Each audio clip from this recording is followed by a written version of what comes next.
Yes, sir. If you're just joining us, we have a few hundred people that have come into the webinar room, and I know some of you have just joined us on Instagram. We're speaking with Shekhem Ur Shekhem, Un Nefer Amen. He is the CEO of Kamitic Legacy and the founder of the Ausar Auset Society, world-renowned author and composer of meditation music and developer of the winter solstice season meditation course. And we're speaking about time vis-a-vis this year that's coming in. And Shekhem Shekhem, this is such an alien concept to the Western world, at least the popular Western world. We tend to have this idea that's transmitted to us that, your success is based on, your will, your mindset. Just make up your mind to do it, toughen up, lift yourself up by your own bootstraps. There's no concept of the factor of time and cycles. And it brings to mind a good friend of mine who's he's a Qigong master and a Chinese medical practitioner. And he shared with me that among the Chinese community, certain aspects of it anyway, every winter there's a certain herbal formula that they include it in their foods and their soups and so forth. And they give this to their children, for the winter cycle to nourish I believe it was the kidney energy. So this idea is very foreign in the Western world, that there's certain time to take certain herbs, there's certain times to do certain kind of meditations, and that our success really depends on timing, because time is not just, as you taught us, it's not just quantity, it's quality. So you're saying that we're going into the year of the dragon, and you spoke to us about certain qualities that the dragon has. What can we expect as far as, world events and national events? This 2024 has some interesting dynamics here in America with elections and different things. What would we expect, understanding the nature of the dragon? Yeah, the first of all, there's no such thing as dragon people or tiger people, right? These are faculties of the psyche. Mm. You see that? Okay? From the Chinese perspective, they are 12 faculties of the psyche. All right? And the dragon is one of them, and the dragon is a source of man's ambition. If you're very, expansive, okay, you're very aggressive, you're extremely confident and fearless, in your approach to life, because, and you're going after big things. It is a dragon, which I think is a stomach meridian, which is, and I don't want to confuse the student, because, they say, oh, but I thought that the dragon is wood and the stomach is earth. Okay? It's not as simple as that. You see that? Okay? But the dragon corresponds to the is the energy that drives us to the most expansive levels of accomplishment. So, if you think you have the capacity to achieve something big, this is the year for you to learn how to tap into that dragon energy through Qigong. You see that? Okay? And if you did nothing, okay, but you are ambitious, you are still going to be moved by it. If you want to maximize, then you can learn how to bring that wood energy into the stomach meridian and the liver meridian, the gallbladder meridian, and things of that nature. Okay? You see, because you see, in the Western world, there's this misunderstanding that if somebody informs you, gives you a lecture, a sermon on how to accomplish great things, that's enough. No, there are faculties in your mind and your psyche and your spirit that have to carry that function out. Nothing happens without energy. As Baba Ram Das said, talk, don't cook the food. You gotta have fire. You see that? And as the I Ching says, cocks crowing to heaven do not make the sun rise. You have to go beyond talk and informing people and lecturing and teaching them that you have to help them awaken these faculties, rev up these faculties. And when rev it, up that dragon, not only will it push you to do great things, it will give you the talent to do great things. Let's see that, but you also now have to cultivate the faculty of the rabbit. That's a metaphor for certain regions within you that you have to learn how to activate, because you see, and you're going to activate it with the help of the winter months. You see that? The so-called, winter solstice, which is really from December 21st to March, the 30th, that work. You see that? Where you're going to first establish your relationship with God, or renew that relationship, and then awaken the Swadhisthana chakra and purify it, so that you can go into that dragon year. You see that? That begins, officially,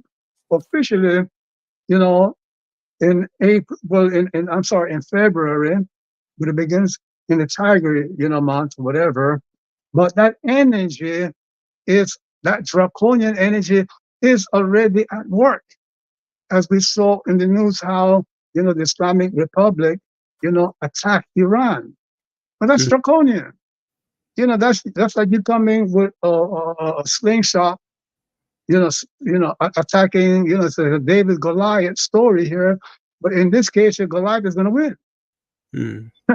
So the Islamic Republic, they had, like draconian ideas without the proper support, of what they have done. You see that? So to keep you now from going overboard with that draconian energy, and it's going to be there whether you tap into it or not, many of you are going to be moved to do great things and big things. But you need to have other spiritual and psychical and mental faculties awakened, and cultivated, preparing you to do great things this year. You see that? This is not a year for little things. For those who are equipped, who have established their union with God and have purified the Swadhisthana chakra, this is a year to accomplish great things. But you don't want to go overboard. You want to have God backing you with His omnipresence, so that other people can help you spiritually. You want to leverage God's omniscience. Then you want to pick God's brain and get that wisdom to know what to do and when and how and why you're doing it. And you want to tap into God's omnipotence to learn, to be able to add to your limited ability to achieve. And lots of people in spirituality don't understand that the essence of spirituality is to unite with God, to share in God's powers and knowledge and universal presence to achieve your goal.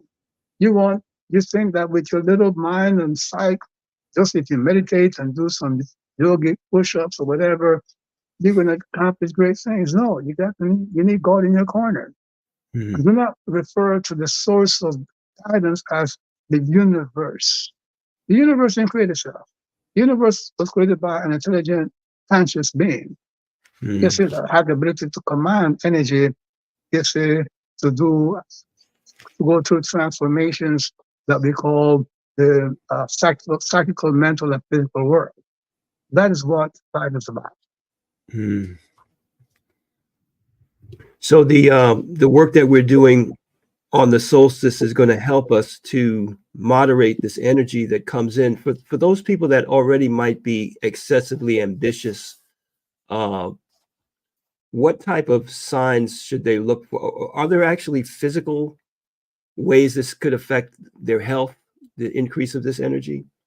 Well, absolutely. But from a psychological point of view, if you have an excessive amount of dragon energy in you, okay, and just throw a technical bone out there. Let's say you have a Bazi, so-called Chinese horoscope, which is not really astrology because there are no stars in Bazi, so-called Chinese horoscope. There's no stars and planets or whatever. It's tracking the flow of energy on different levels. You see that? That's what a Bazi chart is. Okay, it's not a chart of the heavens or stars or planets. What we have is the life force, you see, dividing itself through its 10 different modalities on different levels. You see that? Mm-hmm. So if in that chart you have, let's say, two dragons, or a dragon and a dog, okay, Mm-hmm. you have a clash, let's call it a clash. Then you might manifest the negative side of the dragon, meaning that you will be guilty of what we call hubris, where you just simply have this, arrogance, this belief that you can do whatever wrong to whomever and not suffer the consequences. Or Mm-hmm. you might, invest way beyond prudence, and so on. You become so greedy, and the investment guide said, invest only 10% of your income, and you just simply are over expensive, and you invest, all of it, 50% of it. Your life savings and end up, broke in 2 seconds. The market goes, right? Mm-hmm. you know. So yes, but if you have the spiritual and the secular means to contain, you have that divine guidance behind you. You're sharing God's omniscience. Okay, then you will have the guidance, the divine guidance directly from God to not overstep your boundaries, to not, be cruel and dismissive and, and hurtful to other people and so on. People have that strong draconian energy in them, will run amok over other people and don't care. Mm-hmm. They will look down on people. So that's where that energy will manifest itself. And many of us have energies of that nature, you see, and find it very difficult to control because they have not been taught how to control the impulses and the emotions and so forth. And this is what the winter cultivation will assist people to lay a foundation for the changes in behavior. You see that? Okay, part of this year coming, the rabbit will energy will still be there because the rabbit energy is a virtue of being, you know, um, you know, kind, okay, of being diplomatic, okay, creative, instead of ramming through something, instead of instead of ramming through an obstruction, the rabbit energy needs to accompany that dragon energy. You see that? And we will have a course on that come, the spring months. That rabbit energy has to help make you, you know, um, very creative and things of that nature and so on. And as a bonus to our, students that, are in the winter solstice, we are going to throw in, that yin wood cultivation of the rabbit so that people can begin to prepare themselves, you know, to contain that dragon energy, because from what we are seeing, that dragon energy is going to come in with a lot of extra young wood. It's a young wood dragon year. Mm-hmm. So that, whoever plugs into that energy, and you shouldn't be afraid. You should plug into it because then you can accomplish, beyond your dreams. But you want to continue. You want to stay in the middle ground. You want to send that golden mean. Don't be afraid of going out, on a limb when God is with you. And that's the whole thing. You see that, to continue. So for those that are unfamiliar, when you say Yang Wood Dragon Year, not every dragon year is under Yang Wood. Is that correct? That's correct. Every, cyclical faculty has a yin and a yang side to it. You see that? And, Mm-hmm. and it's modified by five, other, elements. So the yang wood dragon, there is a metal dragon, there is a water dragon, and things like that. You see that? Mm-hmm. Okay. And that's how we get to the 60 binaries, you see, meaning that, this yang wood, you know, um, will repeat itself 60 years from now. You Mm-hmm. see that? Yeah. And we are at the point of coming up with with a better and improved Chinese Taoist system. Mm. You see, because Taoism was taken the wrong turn, because it was neglected, has been neglected by most Chinese scholars who embrace Confucianism instead. When Confucius, Uncle Zu, came, he looked down on the Taoist, philosophy. You see that?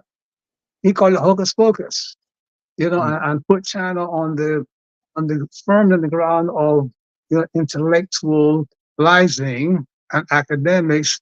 Okay, and it's only recently, when I say recent, in the past 100 years or so, that the Chinese are rediscovering the beauty, if all I'm saying, of the ancient Taoist system. But there's a lot of mistakes and a lot of things that are understood and they've gotten it wrong.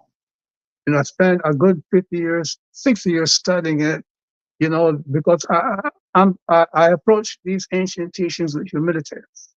And it took me a lot of soul searching to admit, oh, these guys, these great illustrious sages made a mistake.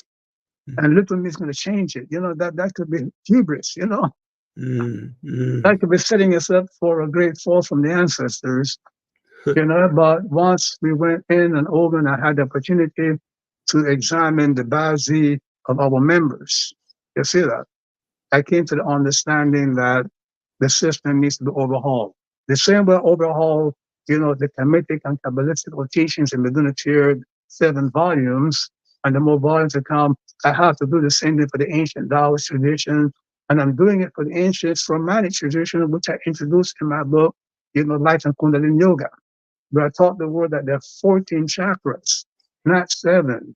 There are 14 chakras in the same way we have the 14 major meridians, and so on.